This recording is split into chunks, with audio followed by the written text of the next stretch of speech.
السلام علیکم ورحمۃ اللہ وبرکاتہ۔ آج ہماری سیریز کا پارٹ 10 ہے۔ انشاءاللہ نامحرم کی محبت پر ہم بات کر رہے تھے، تو آج ہم بات کریں گے دوستی پر۔ دوستی جو ایک بہت زیادہ انمول رشتہ ہے، لیکن ہم نے اس کو کیا بنا دیا ہے؟ نامحرم سے دوستی کر کے۔ ایک نامحرم کبھی دوست نہیں ہوتا پیاری، وہ قبر کا سانپ ہوتا ہے یا جہنم کا انگارہ ہوتا ہے۔ دوستی ایک بہت پیارا انمول رشتہ ہے، لیکن نامحرم سے دوستی نفس کی باتوں اور خواہشات کا دھوکہ ہے اور قطعاً حرام فعل ہے۔ اسلام میں عورت اور مرد کے درمیان دوستی کا نام کا کوئی رشتہ نہیں۔ نامحرم سے دوستی شیطان سے دوستی کے مترادف ہے، اور شیطان سے دوستی انسان کو جنت سے دور اور جہنم کے قریب کرتی ہے۔ اللہ تعالیٰ نے عورتوں کو تاکید کی ہے کہ غیر محرم سے کلام کرتے ہوئے لہجہ نرم نہ رکھیں، کیونکہ جب عورت نرمی یا لچک دکھاتی ہے تو یہ بہت سی خرابیوں کا باعث بنتا ہے۔ غیر محرم کبھی آپ کی حفاظت نہیں کر سکتا، وہ کبھی آپ کا مخلص نہیں ہو سکتا۔ غیر محرم ہی ہے، چاہے معاملہ دینداری کا ہو یا دنیا داری کا۔ نامحرم مردوں کے ساتھ سخت لہجے میں بات کرنا عورت کی بہترین صفات میں شمار کیا گیا ہے، زمانہ جاہلیت میں بھی اور اسلام میں بھی۔ اللہ رب العزت نے سورہ نساء میں مومن عورتوں کی ایک صفت یہ بھی بتائی ہے کہ وہ چھپے دوست نہیں بناتی، تو چھپی دوستی سے مراد نامحرم کی دوستی ہے۔ آپ غور کریں، جب اللہ پاک آپ کو اس طرح غیر محرم کی دوستی سے منع کر رہا ہے تو بے شک اس میں فائدہ ہی ہے۔ غیر محرم اگر اتنا مخلص ہوتا تو میرا اللہ کبھی اس سے پردے کا حکم نہ دیتا اور عورت کو اتنا سخت لہجے کی تاکید نہ کرتا۔ غیر محرم جتنا بھی دیندار یا اعلیٰ اخلاق ہو، اس کے لیے دل کے دروازے کھولنا ذلت اور رسوائی کا سبب بن سکتا ہے۔ محبت نکاح سے پہلے چاہے زمزم سے دھلی ہو یا قرآنی آیات سے دم کی گئی ہو، گمراہی ہے، فریب ہے، دھوکہ ہے، حرام ہے۔ ایک لڑکی کے لیے معاشرے میں بدترین پہچان کسی نامحرم کی دوست، گرل فرینڈ ہونا ہے۔ غیر محرم سے دوستی ایک ایسا فعل ہے جس کا ارتکاب کرنے والا اپنی عزت کھو بیٹھتا ہے۔ غیر محرم سے تعلقات انسان کو اس دنیا میں بھی ذلیل کرتے ہیں اور آخرت میں بھی۔ جب تمام مخفی اعمال سامنے لائے جائیں گے تو ایسی رسوائی ہوگی کہ کسی سے نظریں نہ ملا سکیں گے۔ پھر تو پہاڑوں کے برابر کی گئی نیکیاں بھی ان پوشیدہ گناہوں کے سبب راکھ بن جائیں گی۔ بات بہت حیران کن ہے کہ لال بیگ اور چھپکلی سے ڈرنے والی حساس لڑکیاں آخر ایک غیر محرم مرد سے کیوں اکیلے ملنے سے نہیں ڈرتی؟ حالانکہ چھپکلی اور لال بیگ نقصان نہیں پہنچاتے، لیکن ایک غیر محرم آپ کی روح، آپ کے جسم، آپ کی پاک دامنی، آپ کی عزت، آپ کا حسب نسب، آپ کے والدین کا آپ پر اعتبار اور حتیٰ کہ آپ کی آخرت بھی برباد کر سکتا ہے۔ یاد رکھیے گا، دوستی کا رشتہ گناہ نہیں ہے، لیکن اللہ کی حدود کو پھلانگ کر غیر محرم سے دوستی گناہ ہے، تو اس گناہ سے بچ جائیں پیاری شہزادیوں۔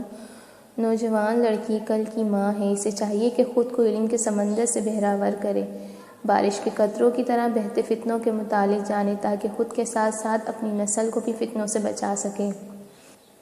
سوچیں، اگر نامحرم سے بات کرتے ہوئے، خواہ وہ فون کال پر ہو، میسج پر ہو، کسی بھی ذریعے سے ہو، سوچیں گناہ کی حالت میں اچانک سے، بالکل اچانک سے آپ کو سب کچھ بلر محسوس ہونے لگے، اچانک سے آپ کو خوف محسوس ہو، شدید خوف، کیونکہ بالکل اچانک سے آپ کے سامنے ملک الموت ہو، جان نکالنے کے لیے آپ گناہ کی حالت میں تھیں۔ The moment before your death، آپ کے لیے وہی فرشتے آئیں گے جو عذاب کے ساتھ اتریں گے۔ جان نکالنا ایک عذاب ہوگا، روح اور روح کو کھینچ کر نکالنا، ہر جوڑ سے، تکلیف سے کھینچ کر ادھیڑ کر کے اسی جسم سے اسی روح کو نکالنا جس میں ایک معمولی کٹ، ایک ناخن زیادہ کٹ جانا تکلیف ترین محسوس ہوتا ہے۔ اس جسم پر ایک ساتھ فرشتوں کی مار اور جان نکالنے کا عمل، اور چہروں پر مار اور گرم کھولتے پانی کا عذاب ساتھ ہی۔ اس کے علاوہ بھی بہت کچھ، اور خود ان کی صورتیں اس حد تک خوفناک کہ شدید ترین بے بسی اور بے یقینی ہوگی کہ واقعی جس وقت سے اللہ خبردار کر رہے تھے، جس وقت کے بارے میں نبی صلی اللہ علیہ وسلم ڈرا رہے تھے، وہ سامنے ہے، وہ موت واقعی میرے اس انجام کے ساتھ سامنے ہے۔ اسی لیے موت کو قرآن میں یقین بھی کہا گیا ہے۔ سب باتیں جو ابھی غیر اہم اور کسی اور دنیا کی لگتی ہیں، ایک دم مکمل یقین آ جائے گا، پختہ یقین۔ ایک اور بات، منگیتر بھی نامحرم ہوتا ہے۔ منگیتر سے بات کرنا زہریلا تیر کی طرح ہے۔ ہم جب مشاہدہ کرتے ہیں تو پتہ چلتا ہے کہ پیار کرنے والے بھاگ کر یا پسند کی شادی کرنے والوں کی طلاقیں زیادہ ہوتی ہیں۔ اس کی بنیادی وجہ جو میں سمجھ پائی ہوں وہ یہ ہے کہ ہم ایک دوسرے کو سمجھنے کے چکر میں ایک دوسرے کو سب بتا دیتے ہیں۔ ہر وہ راز جو ہمیشہ راز ہی رہنا چاہیے تھا، ہر وہ بات جس کا تعلق ہم تک ہی رہتا تو مناسب تھا۔ ہم فلموں ڈراموں کو دیکھ کر اپنے دماغ میں ایک آئیڈیل زندگی کا نقشہ کھینچتے ہیں کہ تعلق کی ابتدا سچائی سے ہونی چاہیے، اور سچ بیان کرتے کرتے ہم بہت سے رازوں سے پردہ اٹھا دیتے ہیں۔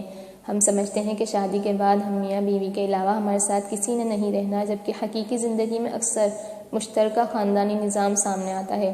پھر ساس، نندوں، دیوروں سب سے پالا پڑتا ہے، پھر لڑائی جھگڑے شروع ہوتے ہیں، اور اس دوران وہ راز، وہ کام جو ہم نے نکاح سے پہلے کیے ہوتے ہیں، گلے کی ہڈی بن جاتے ہیں۔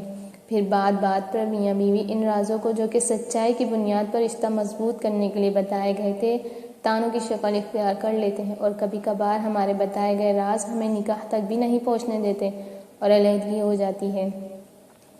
آخری حد تک کوشش کی جائے کہ منگیتر سے بات نہ کی جائے، کیونکہ یہ بہت زہریلا تیر ہے۔